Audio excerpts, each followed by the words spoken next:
तेलंगाना की राजनीति में रेवंत रेड्डी कांग्रेस की ऐसी लहर लाए कि बीजेपी के पैर टिके नहीं। केसीआर एंड फैमिली की राजनीतिक जमीन खिसक गई। तेलंगाना में वक्त अब केसीआर का नहीं, रेवंत रेड्डी और कांग्रेस का है।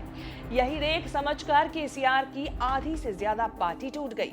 चुनावों के बाद केसीआर तो ज्यादा एक्टिव नहीं रहे। उनके बेटे केटी रामाराव और हरीश राव ने रेवंत रेड्डी से लोहा लेने की ठानी, लेकिन दांव उल्टा पड़ गया।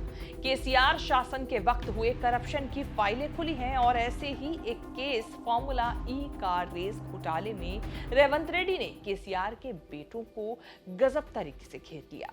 करप्शन किया तो जेल जाना होगा। सीएम बनने के बाद रेवंत रेड्डी बार बार केसीआर परिवार को चेतावनी दे रहे थे। जब फॉर्मूला ई कार रेस घोटाले की फाइल निकली तो रेवंत रेड्डी को मौका मिला केटीआर और हरीश राव को जेल में डालने, लेकिन रेवंत रेड्डी ने कुछ और ही तरीके से हैंडल किया। क्या है पूरी कहानी, बताएंगे आज शेष भारत की इस रिपोर्ट में। नमस्कार, मैं हूं कीर्ति और आप देख रहे हैं न्यूज तक। फॉर्मूला ई कार रेस घोटाले के साथ एक और कांड बीआरएस के खिलाफ हुआ। करीमनगर में बीआरएस विधायक पी कौशिक रेड्डी जिला समीक्षा समिति की बैठक के दौरान कांग्रेस विधायक संजय कुमार से भिड़ गए। पुलिस ने 3 केस दर्ज करके कौशिक रेड्डी को गिरफ्तार कर लिया। कौशिक रेड्डी के मामले को लेकर विरोध प्रदर्शन की प्लानिंग कर रहे केटीआर और हरीश राव को उन्हीं के आलीशान अलग अलग घरों में कैद कर दिया गया। घोटाले के मामले में भी कभी भी गिरफ्तारी हो सकती है, क्योंकि कोर्ट ने गिरफ्तारी पर लगी रोक हटा दी है। मंगलवार से केटीआर और हरीश राव अपने घरों में हाउस अरेस्ट हैं। केटीआर हरीश राव के साथ बीआरएस के 6 बड़े नेता हाउस अरेस्ट हुए। तेलंगाना पुलिस घर के बाहर पहरा दे रही है। फॉर्मूला ई कार रेस घोटाले की जांच तेलंगाना का एंटी करप्शन ब्यूरो कर रहा है। जांच में ईडी की भी एंट्री हो चुकी है, लेकिन अभी फ्रंट फुट पर नहीं है। ईडी के फंदे में केसीआर की बेटी के कविता पहले से फंसी है। उन पर दिल्ली के शराब घोटाले में आरोप लगे हैं। राहत मांगने केटीआर तेलंगाना हाईकोर्ट के पास पहुंचे, याचिका लगाई कि केस खारिज कर दीजिए, लेकिन हाईकोर्ट ने राहत नहीं दी। उन्हें गिरफ्तारी पर लगाई रोक भी हटाकर तेलंगाना सरकार के हाथ खोल दिए। कोर्ट को शक हुआ कि क्या याचिकाकर्ता यानी केटीआर ने खुद को या किसी तीसरे को फायदा पहुंचाने के लिए बेईमानी से भुगतान का निर्देश तो नहीं दिया था।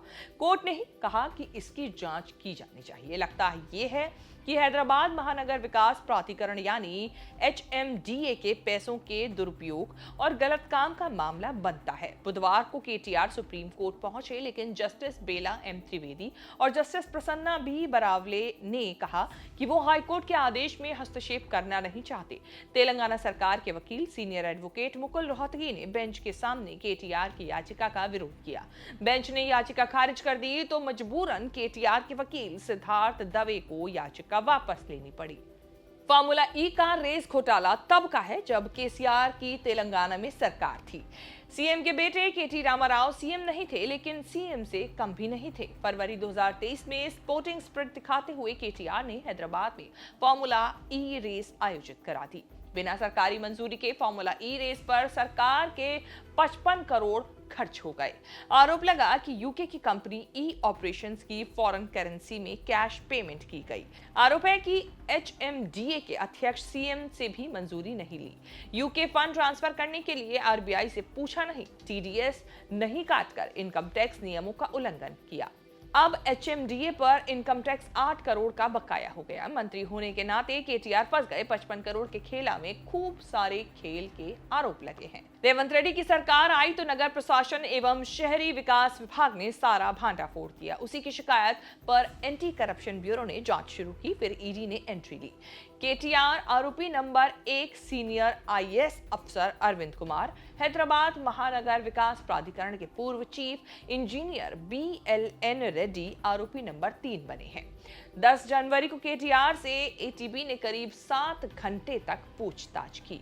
इस मामले में भी केटीआर को झटका लगा। केटीआर वकील के साथ पूछताछ में शामिल होना चाहते थे। हाईकोर्ट ने कहा कि शीशे वाले कमरे में पूछताछ की जाए। केटीआर के वकील पूछताछ देख तो सकते हैं, लेकिन सुन नहीं सकते। केटीआर पूछताछ से लौटे तो बीआरएस की महिला कार्यकर्ताओं ने आरती उतारी। बहन के कविता और पत्नी शैलिमा ने मिठाई खिलाई। मां शोभा ने गले लगाए। तो फिलहाल इस मामले में आगे क्या देखने को मिलेगा ये तो समय आने पर पता चलेगा, लेकिन आप हमें ये जरूर बताएं कि शेष भारत में बनी आपको हमारी ये रिपोर्ट कैसी लगी।